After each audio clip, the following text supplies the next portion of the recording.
জনাব Mohammad Shahjahan Chowdhury, Chittagong 15। 1 minute please. মাননীয় speaker, আপনাকে অসংখ্য ধন্যবাদ। মাননীয় স্পিকার, আসলে একটা গুরুত্বপূর্ণ বিষয়, আমাদের সংসদ সদস্য মাননীয় আমরা যারা আছি তাদেরও একটা অধিকার আছে। এখানে পড়ে দেখলাম 300 ভিত্তিতে মাননীয় মন্ত্রী মহোদয়েরা আর 301(2) এতে আমাদের অধিকার বলার একটা আছে। মাননীয় স্পিকার, আমি চট্টগ্রামের মানুষ, আমাদের পুরা চট্টগ্রাম আজকে পানিতে ভাসতেছে।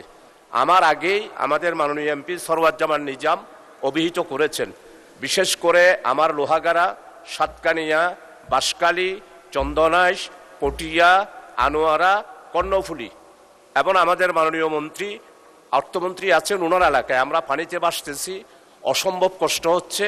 এই জন্য এই অবস্থায় শিশু, নারী, বৃদ্ধ, অসহায় মানুষের শুকনা খাবার দেওয়ার জন্য আর যেখানে নদী ভেঙেছে এখানে মানে অতি দ্রুতভাবে কার্যকর ব্যবস্থা নেওয়ার জন্য আমি এই মহান সংসদে সংশ্লিষ্ট মাননীয় মন্ত্রী মহোদয় যারা আছে তাদের কাছে আমার এই আর্জিটা, আমার এই অবস্থাটা আমি তুলে ধরেছি। মাননীয় স্পিকার, আপনার পক্ষ থেকে একটা নির্দেশ দিলে অত্যন্ত বাধিত হব মাননীয় স্পিকার। মাননীয় স্পিকার, আপনাকে ধন্যবাদ। মাননীয় দুর্যোগ ত্রাণ ব্যবস্থাপনা মন্ত্রী মহোদয় আছেন, উনি বোধহয় কিছু বলবেন এই ব্যাপারে।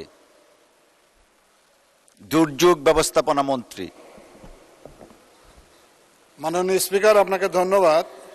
গত কয়েকদিন যাবৎ বিশেষ করে আমাদের বৃহত্তর চট্টগ্রাম এবং পাহাড়ি অঞ্চলে প্রচুর বৃষ্টিপাত হওয়ার কারণে অনেক অঞ্চল প্লাবিত হয়েছে। আমরা গতকালকে প্রত্যেকটি জেলায় 200 মেট্রিক টন করে চাল এবং 10 লক্ষ টাকা বরাদ্দ দিয়েছি এবং আমাদের কিছু শুকনো খাবার রয়েছে প্যাকেটজাত, ওগুলো আমরা বিতরণ করতে বলেছি। প্রতিনিয়ত আমরা জেলা প্রশাসকদের সঙ্গে কথা বলছি, মাননীয় সংসদ সদস্যের সঙ্গে পরামর্শ করবে, এগুলো ওনারা বিতরণ করবেন।